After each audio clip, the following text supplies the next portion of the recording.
Hello students, तो welcome back. तो आज हम लोग सॉल्व करने वाले हैं वर्क एनर्जी थ्योरम का क्वेश्चन नंबर 49। तो चलिए देखते हैं ये question. A small heavy block is attached to the lower end of a light rod which can be rotated about its clamped upper end. What minimum horizontal velocity should the block be given so that it moves in a complete vertical circle. तो देखिए, इस type के questions हमने पहले भी किए हैं पहले के चैप्टर्स में, बट ये एक दूसरा केस है। पहले हम स्ट्रिंग लेते थे, इसमें जो है ये एक लाइट रॉड है जिसका लेंथ L दिया है। तो जब रॉड होता है ना, तो रॉड का एक ख़ास बात क्या होता है, ये स्लैक नहीं करेगा। स्ट्रिंग तो स्लैक हो जाएगा, स्ट्रिंग लूज़ हो जाएगा किसी भी पॉइंट पे जा कर के, लेकिन रॉड स्लैक नहीं करेगा। तो ये जो है, इसे पूरा कंप्लीट सर्कल जाने के लिए सिर्फ हम इस ब्लॉक को बस इतना वेलोसिटी दे दे कि ये टॉप मोस्ट पॉइंट तक जस्ट रीच कर जाए, तो ये पूरा सर्कल कंप्लीट कर लेगा। लेकिन स्ट्रिंग के केस में क्या होता था कि टॉप मोस्ट पॉइंट पे मुझे एक सर्टेन वेलोसिटी से पहुंचाना होता था, नहीं तो टॉप मोस्ट पॉइंट पे आकर के ये फॉल हो जाएगा अगर स्ट्रिंग के केस में। बट ये रॉड है, तो टॉप मोस्ट पॉइंट पे मुझे जस्ट पहुंचाना है, मतलब जस्ट यहाँ पे वेलोसिटी ज़ीरो कर दें, सच दैट मतलब वी मिनिमम मुझे एकदम पता करना है, कम से कम कितना वेलोसिटी दे कि ये जस्ट ऊपर तक पहुंच जाए, मतलब अपर मोस्ट पॉइंट पे इसका वेलोसिटी ज़ीरो है। तो मुझे ये वी मिनिमम पता करना है। तो बस ये चीज़ आप समझ गए, तो आगे का केस आसान है। ये इनिशियल पॉइंट, ये फाइनल पॉइंट, और इनिशियल और फाइनल पॉइंट के बीच में मुझे एनर्जीज इक्वल करनी है। यू इनिशियल क्या होगा, इसे मैं रेफरेंस लाइन ले लेता हूँ। This is my reference line. Initially half M V minimum square, और फाइनली जब ये ऊपर तक पहुँच जाएगा तो इसके पास एक पोटेंशियल एनर्जी आ गया, gravitational potential energy, which is M G into 2L। ये हाइट कितना है रेफरेंस लाइन से, दिस इज़ 2L। और दोनों को इक्वेट कर दिया हमने, U I equals to U F. तो half M V min square equals to 2mgl। M and M is cancel out, and V min यहाँ से आया गया 2√GL, and this is the answer. Next question number 50। तो देखिए 50 क्या कह रहा है क्वेश्चन, कि दो ब्लॉक्स हैं हमारे पास A एंड B, ऐसा एक सिस्टम में कनेक्टेड है जो मैंने डायग्राम में दिखाया हुआ है, by a light string passing over the pulley. A horizontal surface on which block A can slide is smooth। ये surface smooth है। The block A is attached to the spring with a spring constant of 40 newtons per meter, whose other end is fixed to a support of 40 centimeter above the horizontal surface. Initially, the spring is given an unstretched. Initially the spring is vertical and is unstretched, मतलब initially ये जब vertical position में, तो ये unstretched है, कोई भी stretch नहीं है, नेचुरल लेंथ पे है अपना। और अब जब सिस्टम को रिलीज़ किए हैं तो पता करना है कि ए ब्लॉक का कितना वेलोसिटी होगा जब ये सरफेस से बाहर चले जाए, मतलब जस्ट मान लिया जब ये यहाँ पे आ गया, बिल्कुल ठीक है, यहाँ पे आ गया, तो इसका वेलोसिटी क्या होगा। ठीक है, तो पहले चलिए दोनों सिनेरियोस बना लेते हैं ताकि आप लोगों को अच्छा समझ में आ जाए। ये तो इनिशियल सिनेरियो है मेरा। फाइनल क्या होगा, फाइनली मेरा कुछ ये ब्लॉक ये यहाँ पे पहुँच गया होगा एंड पे, और यहाँ से ये ब्लॉक और नीचे की ओर आ गया होगा, और ये स्प्रिंग कुछ ऐसा हो गया होगा। ठीक है, अब देखिए मुझे इसमें इस डायग्राम में ये डिस्टेंस पता नहीं है, ये डिस्टेंस जो है एस, ये मुझे पता करना है। तो ये कैसे पता करेंगे, चलिए देख लेते हैं। अच्छा, इस पॉइंट पे हम एफ बना लेते हैं अपने ब्लॉक का। इस पॉइंट पे जब एफ देखेंगे तो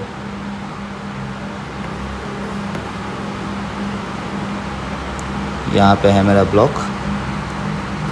ये एंगल मैं मान लेता हूँ कुछ थीटा, तो this angle also will be theta. तो यहाँ मेरा एक स्प्रिंग फोर्स इस तरफ एक्ट करेगा, दैट इज़ के एक्स। तो ऊपर की तरफ के एक्स कॉस थीटा, और इस तरफ में के एक्स साइन थीटा, है कि नहीं। और इसका कुछ एक ब्लॉक का मास भी लग रहा होगा नीचे की ओर, दैट इज़ mg। और इसमें बोला है कि at instant it breaks off the surface. अब ये सरफेस को मतलब तोड़ चुका है, यानी कि सरफेस के जब बाहर जा चुका होगा तो नॉर्मल रिएक्शन, सरफेस है ही नहीं जब नीचे, तो कोई नॉर्मल रिएक्शन सरफेस लगा नहीं रहा होगा। और एक और टेंशन फोर्स भी होगा टी, ठीक है। तो अब देखिए यहाँ से मैं समेशन एफ वाई, अब वर्टिकल डायरेक्शन में तो मूवमेंट नहीं हो रहा है, तो vertical forces should be balanced. तो यहाँ से जब हम इसे इक्वेशंस में फोर्सेस को रखेंगे तो K X cos theta should be equal to M G. तो यहाँ से cos theta should be equal to M G upon K X, ठीक है। अब फर्दर देखिए, इस ट्राइंगल पे गौर कीजिएगा। ये जो ट्राइंगल है ना, इस ट्राइंगल को देखें हम तो यहाँ से कॉस थीटा का वैल्यू क्या होगा। मुझे पता है कि cos theta is base upon hypotenuse, this is base, और बेस का वैल्यू इज़ 40 सेंटीमीटर्स, यानी कि 0.4 मीटर्स अपॉन हाइपोटेन्यूज कितना होगा, ये लेंथ मतलब स्प्रिंग का लेंथ। स्प्रिंग का लेंथ क्या है, जो उसका नेचुरल लेंथ है जो कि 40 सेंटीमीटर्स गिवन है, प्लस जो इलोंगेशन हुआ है x, this is equal to mg का वैल्यू कितना होगा, मास इज़ 0.32 kgs, यानी कि इसको 10 से जब मल्टीप्लाई करेंगे तो 3.2 upon k is given 40 into x. तो यहाँ से मुझे x में एक लीनियर इक्वेशन मिल चुका है, और इसे जब हम सॉल्व करेंगे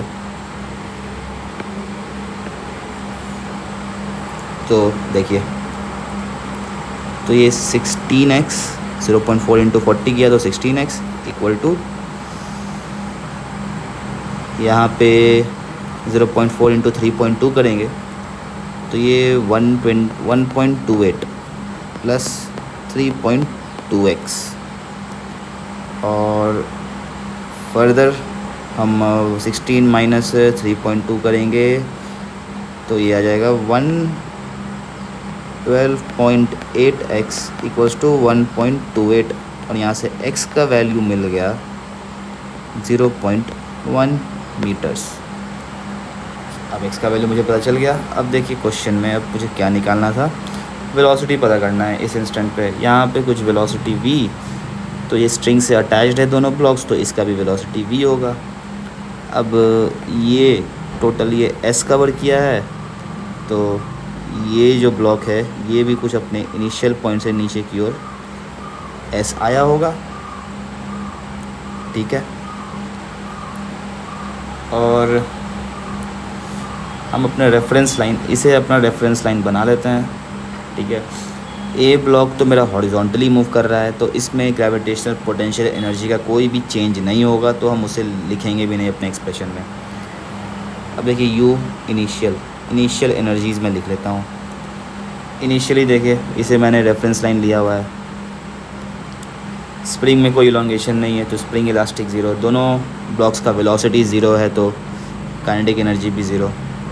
और ए ब्लॉक जो है रेफरेंस लाइन के ऊपर तो है, लेकिन इनिशियल और फाइनल दोनों केसेस में रेफरेंस लाइन के ऊपर ही है, तो ग्रेविटेशनल पोटेंशियल एनर्जी ए का लिखने का कोई मतलब बनता नहीं है, क्योंकि दोनों इनिशियल और फाइनल पॉइंट जब इक्वल करेंगे तो वो कैंसिल आउट हो जाएंगे। ठीक है, तो इनिशियली मेरा टोटल एनर्जी हो गया 0 जूल्स। अब फाइनल देखते हैं, फाइनली मेरा क्या हुआ। फाइनली सबसे पहले मुझे पहले एस निकाल लेते हैं। What will B S? S will be equal to root under hypotenuse square. What is hypotenuse? This is a natural length जो spring का है plus elongation, that is 0.4 plus 0.1 0.5 square minus base कितना है 0.4 square, तो S यहाँ से आ जाएगा 0.3 आ जाएगा ये। ठीक है, अब फाइनल देख लेते हैं हम। फाइनल एनर्जी, फाइनल मोमेंट पे मेरा स्प्रिंग इलोंगेट हुआ है, यानी कि स्प्रिंग में इलास्टिक एनर्जी आ गया ½ kx²। My block has some velocity, तो ½ mv² ये ए ब्लॉक के लिए और ½ mv² ये दूसरे ब्लॉक के लिए। फिर प्लस अब जो मेरा बी ब्लॉक है that has descended through some distance, नीचे की ओर गया है तो ग्रेविटेशनल पोटेंशियल एनर्जी में लॉस हुआ है -mg। कितना नीचे गया है? s डिस्टेंस से नीचे गया है। अब दोनों एनर्जीज़ को इक्वल कर देंगे, तो यहाँ से आ गया half. What is my k? k is 40, x is 0.1 square plus ½ mv² plus ½ mv² is mv² and m is 0.32 into v² equal to mg. mg is 3.2 into 0.3। अब इस पूरे इक्वेशन में मेरे पास सिर्फ v अननोन है, और जब v का वैल्यू हम यहाँ से निकालेंगे तो देख लेते हैं कितना आएगा। ये expression this is 20, now 0.01 into 20 this is 0.2 plus 0.32 v² equal to 3 into 2 6, 3 into 3 9, it is 0.96। So 0.32 v² is 0.96 minus 0.2, 0.76. So v² should be equal to 76/32 and this is 2.375. So v it will be equal to root under 2.375. This is almost equal to 1.54 meters per second, which is the answer. Next question number 51. One end of the spring of natural length h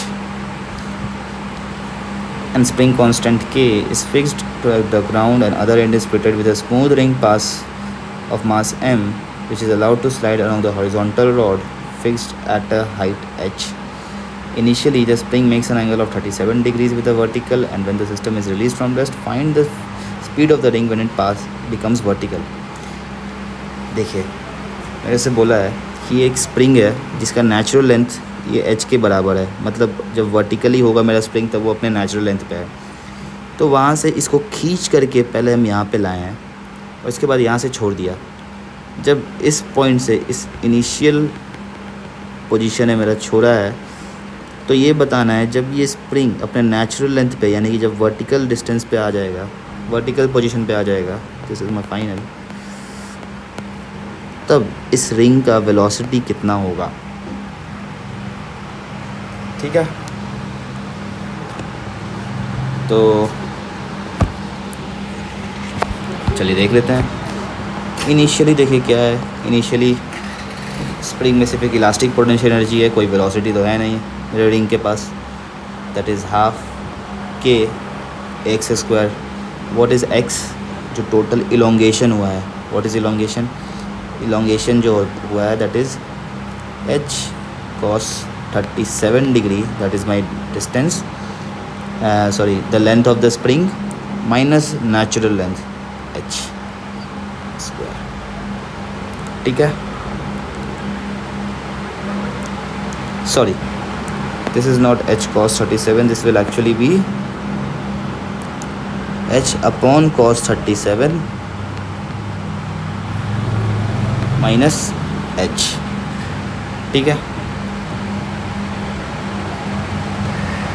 और आपको ये simple trigonometry है, कुछ नहीं है इसमें, आप खुद से सॉल्व करके देखना. मैंने ये डिस्टेंस को माइनस किया है एच से, जो नेचुरल लेंथ है मेरा स्प्रिंग का, तो मुझे इलोंगेशन पता चल गया है. ठीक है. एंड यू फाइनल मेरा क्या है? फाइनली मेरा स्प्रिंग जो है नेचुरल लेंथ पे आ गया है. सिर्फ ब्लॉक के पास एक वेलोसिटी है, तो हाफ एम वी स्क्वायर. अब दोनों एनर्जीज़ को इक्वेट कर देंगे. पहले इसको थोड़ा सिंप्लीफाई कर लेते हैं. तो half K, what is my cos 37? cos 37 is 4/5, यानी कि this will be 5h upon 4 minus H whole square. ये तो 5h upon 4 minus H is h/4.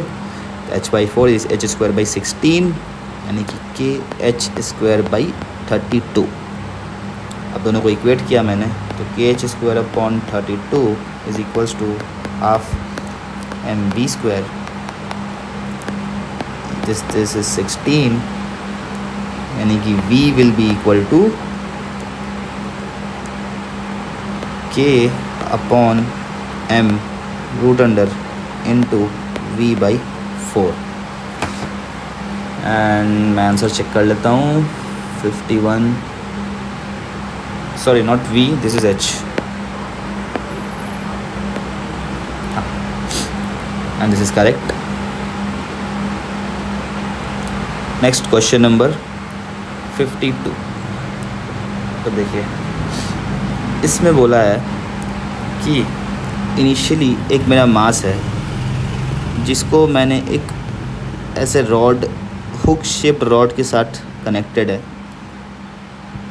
और एक पर्टिकुलर कुछ एक हाइट से इसको गिराया है, और नीचे एक मेरा रिंग है फिक्स्ड. तो जैसे ये गिर रहा है, ये रिंग फिक्स्ड है, तो ये हुक जो है इसमें फ़िक्स हो जाएगा. फ़िक्स नहीं होगा, मतलब इसमें फंस जाएगा. और उसके बाद ये जो मेरा ब्लॉक है अलॉन्ग विद द रॉड, ये कुछ ऐसे सर्कल में मूव करने लगेगा. तो मुझे ये हाइट बताना है सच दैट ये जो ब्लॉक है ये फंसने के बाद इस रिंग में ये सर्कल को पूरा कंप्लीट कर ले. ठीक है. तो देखिए इस टाइप का क्वेश्चन हमने पहले किया था. उसके लिए क्या रिज़ल्ट आया था कि अगर रॉड के केस में ब्लॉक का जो वेलोसिटी है यहाँ पे, ये equal to 2 root under g into L आ जाए, तो मेरा ब्लॉक जो है एक सर्कल कंप्लीट कर लेगा रॉड के केस में. ठीक है. तो चलिए हम इस पॉइंट को अपना फाइनल पोजीशन मान लेते हैं और इसे अपना इनिशियल पोजीशन मान लेते हैं, और यू इनिशियल और यू फाइनल लिख देते हैं हम. ठीक है. और ये जो है इसे हम अपना रेफरेंस लाइन मान लेते हैं. तो यू इनिशियली मेरा ब्लॉक सिर्फ एक हाइट पे से छोड़ा है, तो सिर्फ ग्रेविटेशनल पोटेंशियल एनर्जी होगा. And what will B that will be mg into L plus H. ठीक है. ये जो डिस्टेंस हाइट है that is L plus H. और फाइनली रेफरेंस लाइन पे आ चुका है मेरा ब्लॉक, तो हाइट तो ज़ीरो है, सिर्फ काइनेटिक एनर्जी है half M. What is v? ये v जो रिक्वायर्ड है मुझे that is 4gl v square is 4gl. अब दोनों को इक्वेट कर देंगे हम, तो हाफ ये this is equals to 2 mgl, दोनों को इक्वेट कर देंगे तो mgl plus h should be equal to 2 mgl. mg is cancelled out and यहाँ से h will be equal to l, and this is the answer. Next question number 53. A bob of pendulum at rest is given a sharp hit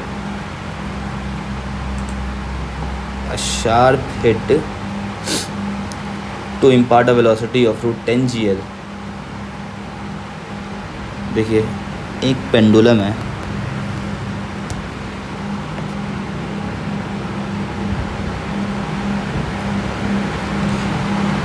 और इस pendulum को एक impulse दे करके, impulse मतलब एक instantaneous force होता है, मतलब इंस्टेंटेनियसली एक फोर्स दिया है, जस्ट दैट इसका जो वेलोसिटी है this becomes √10 gl, where L is the length of the pendulum. So find the tension in the string when the string is horizontal, when the string is at the highest point and the string makes an angle of 60 degree with the upward vertical. तो चलिए इसे solve करते हैं. तो सबसे पहले तो tension in the string when the string is horizontal. जब स्ट्रिंग मेरा हॉरिजॉन्टल हो जाएगा, यानी कुछ एक ऐसा सिनेरियो जब आ जाएगा तो क्या होगा, देखिए कुछ एक वेलोसिटी होगा इसके पास v डैश. पहले तो वो v डैश पता कर लेते हैं हम, व्हाट इज़ दैट. तो a and this point is b, और मैं लोवेस्ट पॉइंट जो है इसे अपना रेफरेंस लाइन मान लेता हूँ. तो what is my UA? UA is half mass of the bob into v square 10 gl, यानी कि ये आ गया 5 mgl. What is my UB? UB will be जो ग्रेविटेशनल पोटेंशियल है mgl, this is l plus half m v dash square. Now UA should be equal to UB, तो यहाँ से mgl plus half m v dash square should be equal to 5 mgl, और यहाँ से m is cancelled out, v dash square by 2 is equals to 4gl, यानी कि v dash will be equal to √8gl. v dash आ गया. अब b point पे हम FBD देख लेते हैं. ये ऊपर की ओर जा रहा है v डैश से, एक टेंशन फोर्स लगेगा T, सेंट्रीफ्यूगल फोर्स लगेगा FC, और कुछ एक वेट लग रहा होगा W. तो मुझे टेंशन निकालना है, तो tension is equal to FC, that is equals to mv square upon r. mv square upon r is l, यानी कि this tension is equals to 8 mg. ये है पार्ट ए का answer. Question 53 part A 8 mg, it's correct. चलते हैं part B की ओर. तो part B बोला है the bob at its highest point, tension highest point पे कितना होगा. तो फिर से देखिए, highest point let this be point C, this is C, और इस बार इसका वेलोसिटी कुछ VC मान लिया मैंने. ठीक है, तो VC मुझे पता करना है पहले. तो ए का तो मैंने निकाल चुका हूँ. ए का जो एनर्जी इज़ 5 mgl. C पे gravitational potential energy will be mg into 2l plus half m vc square, और दोनों एनर्जीज़ को इक्वल करेंगे हम. तो 5 mgl should be equal to 2 mgl plus half m vc square, m and m is cancelled out, और यहाँ से 3, यहाँ से vc आ गया रूट 6gl। अब हाईएस्ट पॉइंट पे FVD बना लेते हैं। तो जब मेरा हाईएस्ट पॉइंट पे होगा तो नीचे की तरफ एक टेंशन T, फिर एक वेट लगेगा mg और एक सेंट्रीफ्यूगल फोर्स Fc, यानी कि what will be tension, T will be equal to Fc minus mg and Fc will be mv square by r, यानी कि 6 mg minus mg, this is equals to 5 mg। This is part B. अब part C देखते हैं। What is my part C? Part C बोला है when the string makes an angle 60 degree with the upward vertical. ठीक है, यानी कि ये जो मेरा बॉब है, ये मेरा एक सर्कल में जा रहा है और वर्टिकल, ऊपर वाला वर्टिकल के साथ, अपवर्ड वर्टिकल मतलब ये वाला वर्टिकल के साथ जब ये एंगल 60 डिग्री बना रहा है तब का बताना है मुझे पॉइंट। तो पॉइंट ए, इसको मान लिया पॉइंट डी, और ये इधर वेलोसिटी इज़ vd।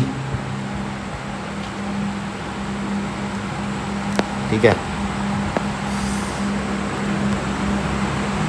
फिर से वही जैसे बाकी के पार्ट्स में किया हमने। What is my UA? Energy at A is 5 mgl। Now UD, ये हाइट कितना होगा पहले? दिस हाइट विल बी, ये हाइट तो L है, L प्लस ये हाइट है L, यानी कि L plus L cos 60, L cos 60 is L/2, यानी कि 3L/2। तो UD will be, this is mg 3L/2 gravitational potential energy plus half m vd square. फिर से दोनों को इक्वल करेंगे तो this will be half m vd square equal to 5 minus 3/2 mgl, this is equals to 10 minus 3, यानी कि 7/2 mgl। m and m is cancelled out, तो vd will be equal to root under 7gl। अब यहाँ का FVD बना लेते हैं। यहाँ पे this is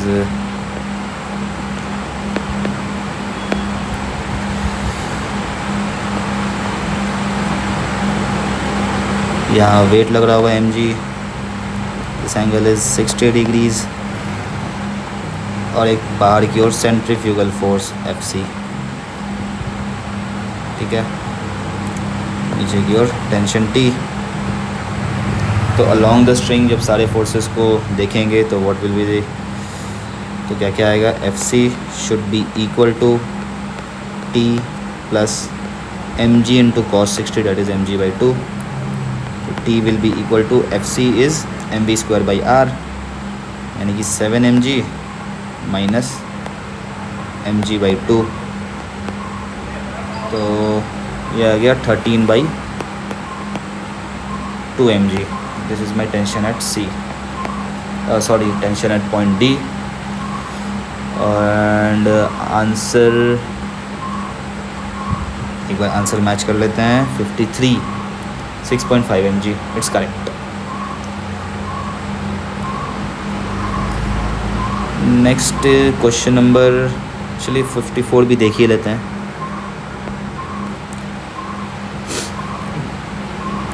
A simple pendulum consists of 50 centimeter long string connected to a 100 gram ball। फिर से एक सिंपल पेंडुलम का क्वेश्चन है। लास्ट वाला क्वेश्चन सिंपल पेंडुलम को अगर आप समझ गए तो इसके आगे फिर ऐसे क्वेश्चन आप सारे बना लोगे।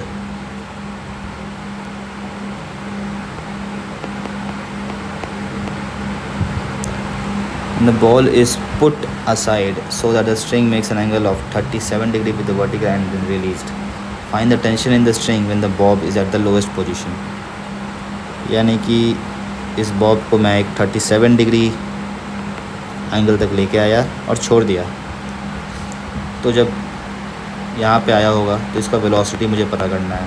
तो फिर से ये point A, this is point B, what is my U A, हम अपना रेफरेंस लाइन इसे मान लेते हैं, this is my reference line. U A will be L minus L cos 37 degree, cos 37 is 4/5, तो 1 माइनस 4/5 इज़ 1/5 यानी कि L/5, and L is given as 50 centimeter यानी कि L/5 विल बी 10 सेंटीमीटर्स। मैं ये डिस्टेंस निकाल रहा हूँ, दिस ये आ गया L/5, 10 सेंटीमीटर मीनिंग 0.1 मीटर्स, ठीक है। मैंने क्या निकाला, डेल्टा एच। अब यू ए क्या आएगा, U A will be M G into L/5 and U B is half M V square. फिर से दोनों को बस इक्वेट कर दिया, तो half M V square will be equal to M G L/5, m and m is cancelled out and v will be equal to 2/5 GL का root under, and from here if we will put the values then we will get 0.4 into 9.8 into 0.1 and whole root under, that is 0.62। अच्छा sorry, मुझे velocity नहीं, मुझे पता करना है tension. तो tension यहाँ पे T और नीचे में mg एक्ट कर रहा होगा और एक centrifugal force, then T is mg plus mv square by r, that is 2/5 mg, that is equal to 7/5 mg, and what is it, this is equal to 1.4 newtons, and this is the answer.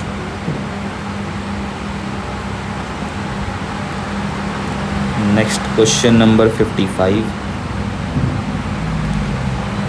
Figure shows a smooth track, a part of which is a circle of radius r. A block of mass m is pushed against the spring K with a fixed left end and is released. Find the initial compressure of the spring so that the block presses the track with a force mg when it reaches the point P. तो देखिए क्या बोला है कि इस यहाँ पे मैंने इस ब्लॉक को कुछ एक डिस्टेंस x से लेके स्प्रिंग को कंप्रेस किया है, तो क्या होगा, मेरा जो ब्लॉक है वो आगे की तरफ मूव करेगा और मूव करते करते ये ब्लॉक यहाँ पे पहुँच जाए, और यहाँ पे पहुँचने के बाद बोल रहा है कि ये इस तरफ में एक mg फोर्स लगाए ट्रैक पे। तो ट्रैक पे ये mg फोर्स लगा रहा है, यानी कि ये किसका वैल्यू दिया है, ये एक्चुअल में सेंट्रीफ्यूगल फोर्स का वैल्यू दिया है, और मुझे पता है कि Fc is mv square upon r and this is given as mg, यानी कि m and m is cancelled out, तो v स्क्वायर इज़ gr। मुझे v का वैल्यू दे दिया है इनडायरेक्टली कि P पॉइंट पे velocity should be root under gr। तो चलिए हम इसको A मान लेते हैं, ये तो P दिया ही है, A और P के बीच में एनर्जीज इक्वेट कर देते हैं। तो what is my U A, U A is just half K X square, और कोई तो एनर्जी है नहीं। And what is my U B, U B is mgr, gravitational potential energy में इंक्रीज़ हुआ है, plus half M V square G R. अब दोनों को इक्वेट करेंगे तो half K X square should be equal to, ये कितना आ गया 3/2 M G R, 3/2 M G R, 2 and 2 is cancelled out, so x is 3 mgr upon k root under, and this is the answer.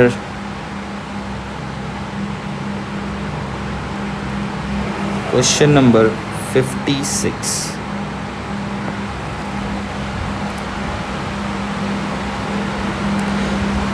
तो फिर से ये एक pendulum वाला क्वेश्चन है। इसमें लिखा है स्टेशनरी पेंडुलम को एक लोएस्ट पॉइंट से √3 GL का शार्प हिट दिया है मैंने, तो मुझे वो एंगल बताना है। Find the angle rotated by the string before it becomes slack. तो किस पॉइंट पे मेरा स्ट्रिंग लूज़ हो जाएगा, सिंपल। तो मान लिया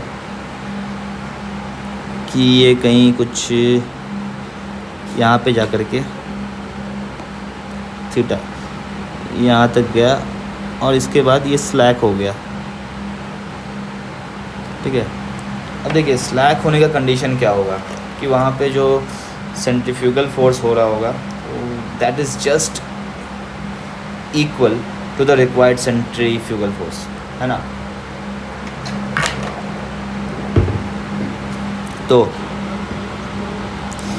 इस पॉइंट पे क्या क्या फोर्सेस लग रहे होंगे, एक टेंशन T, बाहर की तरफ एक सेंट्रीफ्यूगल फोर्स दैट इज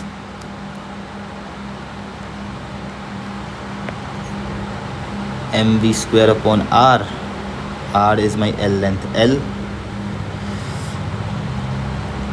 और एक नीचे की ओर weight, this angle is theta. अब इस पॉइंट के बाद स्लैक होने के लिए यहाँ पे जो वेलोसिटी, ये फोर्सेस सारे बैलेंस होने चाहिए। तो यानी कि यहाँ पे स्लैक हो रहा होगा तो टेंशन शुड जस्ट, मतलब tension just be equal to 0। यहाँ पे अगर टेंशन 0 हो जाए तो यहाँ पे स्ट्रिंग स्लैक हो जाएगा, ठीक है। तो अलोंग रेडियल डायरेक्शन में फोर्सेस को देखेंगे हम, तो mv square upon L equals mg cos theta, m and m is cancelled out, so v is equal to root under GL cos theta। बस अब ये पॉइंट A, ये पॉइंट B, A और B के बीच में एनर्जीज इक्वेट करेंगे। इसे मैंने मान लिया है रेफरेंस लाइन। तो A पे kinetic energy half mv square that is 3GL, 3/2 mgl, and point B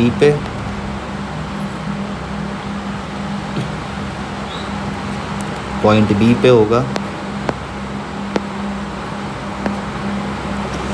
पहले ग्रेविटेशनल पोटेंशियल एनर्जी में जो इंक्रीज हुआ है that is mg L plus L cos theta plus half m VB square, ये move कर रहा होगा इधर VB से, हाफ m एंड VB मैंने निकाल चुका हूँ, this is GL cos theta VB square.